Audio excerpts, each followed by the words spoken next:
Yo, what is up? Hello, my name is Mr. Wriggler, and we are trying one Mega Mogwai's Mimikyu deck. I watched this video yesterday. First of all, I actually wanted to do a Mimikyu video today. That was what I had planned. And the Mimikyu deck that I think everyone's aware of is the Greninja one. And it's quite funny, after watching Mogwai talk about the deck, he was also going to do the Greninja version.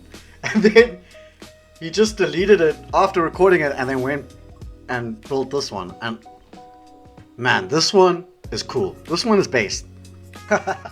Not to say that the Greninja one is bad or anything. That one's cool. And I'm definitely going to spend more time experimenting with that. But I really wanted to just play this one. And I played loads of games last night and I was like, no, I'm actually going to record a session on this. But yeah, the whole idea is Mimikyu, Lunanla, and Plaza. Those are your three core parts of this deck.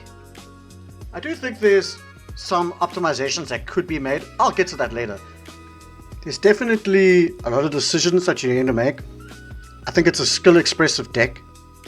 It flows nicely when it gets set up. And yeah, man, Mimikyu is just a cool card. I think a lot of people didn't really know what to do with it when it first came out. And we saw the first rise of the Mimikyu with the content creator boys. They workshopped it and took it into a tournament. That's Sekiro, Jimbo, Tilly, Eriko. Check out their podcast, by the way, really cool. But yeah, they debuted it into a tournament. The majority of them got top cut with it. Lol, Jimbo. And yeah, that's what we kind of we saw. That was the Mimikyu deck. But again, like, I got to give my props to Mogwai, because this is definitely a completely different take on it, but still utilizes Mimikyu in the way that it's meant to. So the whole idea with this deck is you want to be able to use Mimikyu as an effective attacker. Now, there are some problems. Obviously, we are playing against a lot of darkness decks. Everyone is playing Hydreigon in this bloody emblem event. So, like, you can use Mimikyu into that quite effectively, but a Hydreigon, like a Giratina is not going to do much against a 150 damage dealing Hydreigon that pretty much one-shots you. There's no giant capes in here or anything like that, so I don't know if now's the best time to be running this particular variant. I think it's cool to like play around, get used to, experiment with, but if you're looking to, get points on the emblem and for whatever reason, everyone's done it by now. But yeah, if this was like a meta call into the ranked season, I wouldn't recommend it right now. That's not to say it doesn't have a place, or you can still play it to win points. I just don't think it's very good right now in terms of what people are playing right now. And that's something that I try to, give to you guys, is what deck should I play on the day, Even though we don't have rank right now, it's like, still, I feel as though that's worth mentioning.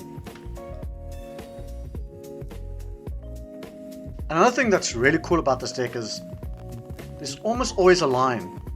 So one thing I really enjoyed doing was, okay, I'm going to attack with this guy this turn, but you need to know what you're going to attack with the following turn, because it's almost never the thing that's in the active or the thing that's just attacked.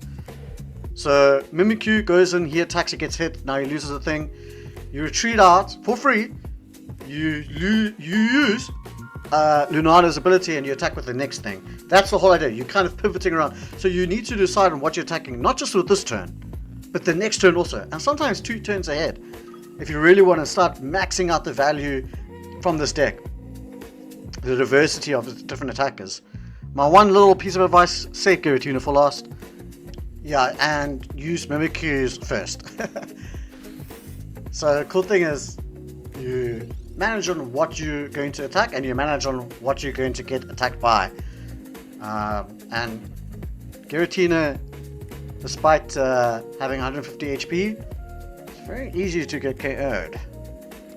So, especially now with all this darkness nonsense.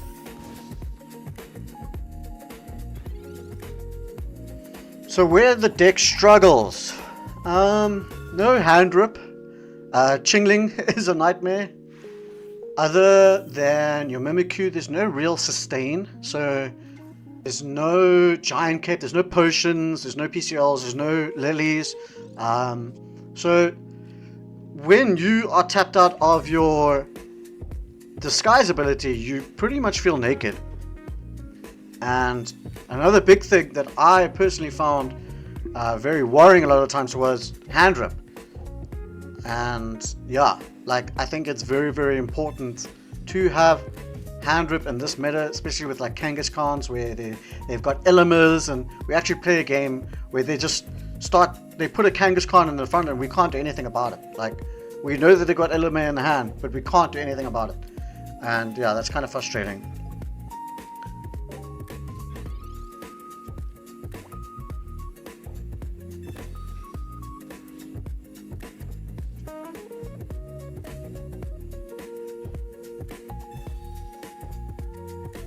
So just some general tips when playing this deck, something that I kind of was finding that I was like, I shouldn't have done that. Number one is, do your research over copycats. This is just like a standard rule, I guess. Like, I don't know if anyone's kind of figured it out yet. Like, what do you play first if you got a Professor Research or a copycat in your opening hand? Which one do you use first? I find, provided you've got a Pokeball or whatever thin out your hand, or if you've got no basics, copycat is better. Typically you can find a lot more value from a copycat later in the game, depending on what deck you're playing against, of course. But there are times where like I would research and then just not find the basic that I needed, and then just have a bloated hand and either get hand ripped or get copycatted from my opponent and they find the pieces they need. So yeah, it's a bit tricky, but other than that. Another one that comes up often is, and it actually comes up in this game, is your bench management. I'm not putting down the Cosmog because you do need to save spots. Like, ideally I would like you ideally want 2 Mimikyus, a Giratina, and a Lunala.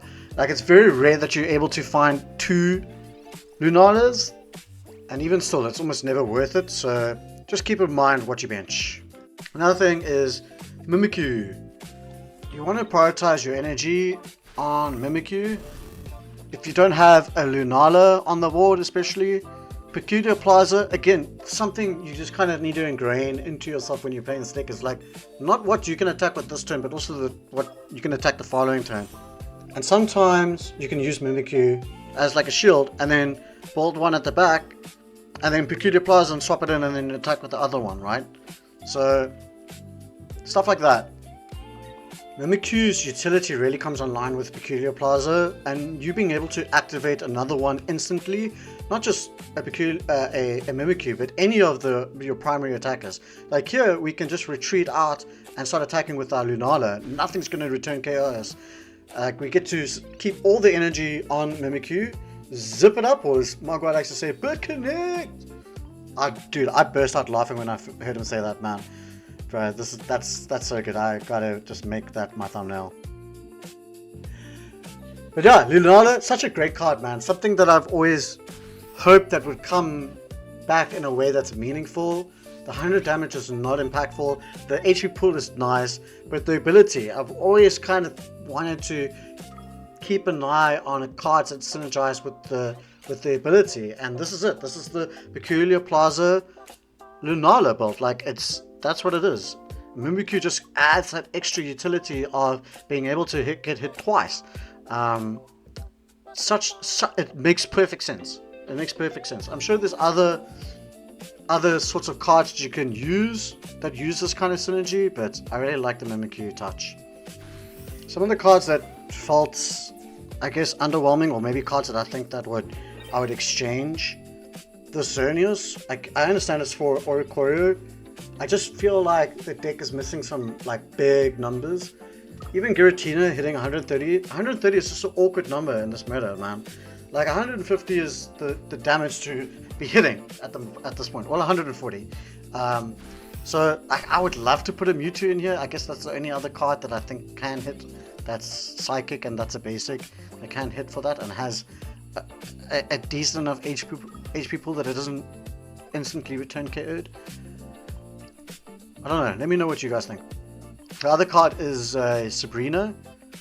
I think, man, the Sabrina, I personally could not find a lot of utility for it, or a lot of like use cases for it. Like there would be times where I could use it, but then it wouldn't close games. It would just kind of slow down momentum. But I think I would rather run Hand Rip. I think I would rather put in a Mars,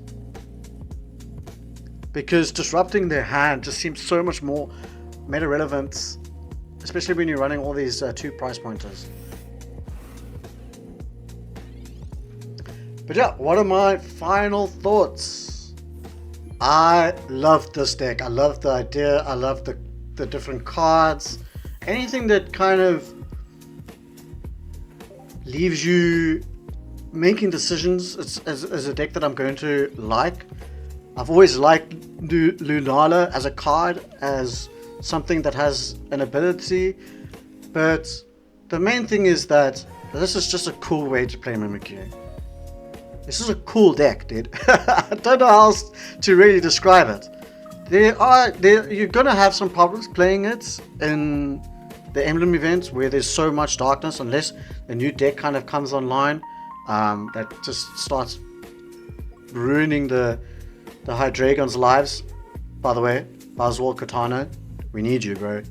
And yeah, like this deck will struggle into that, which is the majority of what people play. Other than that, I'm gonna leave some of the other games that I recorded and blast some music. And yeah, let me know what you guys think, and if you've got any cool ideas with Mimikyu. Maybe you've experimented. I'd like to know. Either way, leave a like, leave a comment. We'll see you guys in the next one. Cheers, bye. Enjoy the games. Bye, bye, bye. Bye, bye, bye.